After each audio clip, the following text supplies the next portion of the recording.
Steve Jobs was known for many things. He was one of the greatest figures in tech history without a doubt. He was also known as the genius behind Apple, the man who started the biggest tech company ever and led it to its greatness.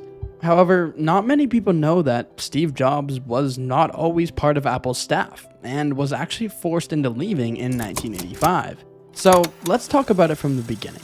In 1976, Steve Jobs started Apple with the target of building high-quality computers with his friend Steve Wozniak. But Jobs was then fired from his company just 9 years after starting it. A big question then comes to mind: how can Apple even fire the person who started the company? Well, Jobs did start the company, but he was not the CEO of the company until his later return to Apple a few years later. When Jobs started Apple, he was only 21 years old, and many investors didn't have trust in a company with such a young and inexperienced leader. So, to solve this issue, in 1977, Apple hired experienced businessman and entrepreneur Michael Scott. And no, not the guy from The Office. After hiring Michael Scott, Apple put him in charge as CEO. This decision had the possibility to affect Jobs negatively, as it now meant Scott had the decision-making power and could fire Jobs.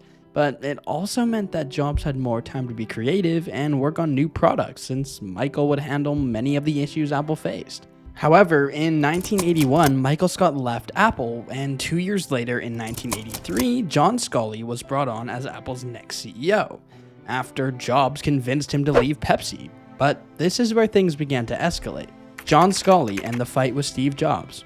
Scully was very successful and had led Pepsi to great success, helping turn their losses into profits within a few years. Steve Jobs noticed that, which is why he wanted him to join Apple in 1983. Because back then, Apple was having a hard time and couldn't find a successor to their wildly successful Apple II computer.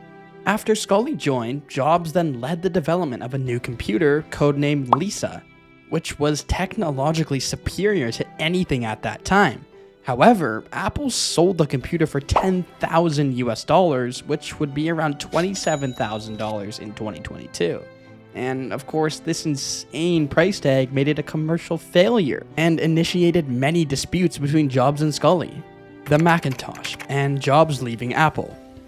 The Macintosh was a revolutionary computer with superior technology compared to the Lisa, and was sold at a much lower price.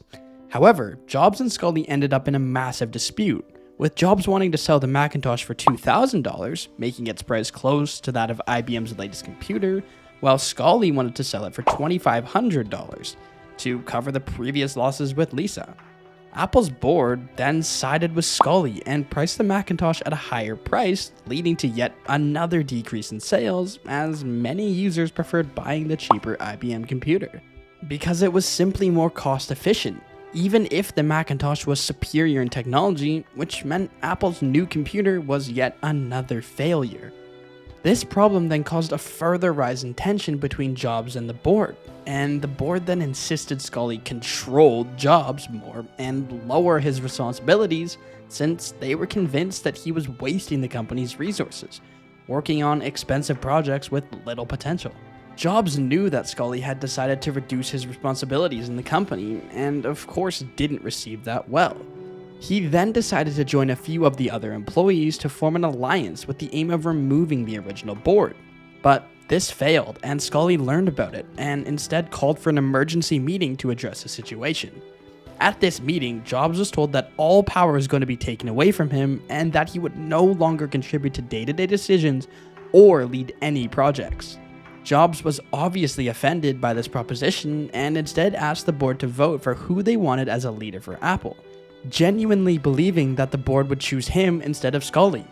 Unfortunately for Jobs, the board then chose Scully, which left Jobs in shock, and Jobs, frustrated with the board's decision, decided to leave Apple in 1985 and start another company.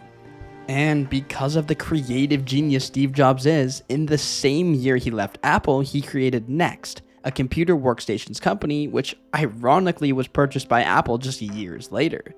And then he started the famous Pixar in 1986, which is now known as one of the greatest animation studios ever invented, creating films including Toy Story and Finding Nemo. It was not till years later that Jobs then decided to go back to Apple and lead the company. It's clear that Steve Jobs was a creative genius, and he proved that to Apple's board with Next and Pixar. His initial ideas for Apple would have probably been a lot more successful if he had more time and trust from the board and John Scully. Thanks for watching. Drop a like and subscribe for more videos like this. This is Business Loop. Have an amazing day.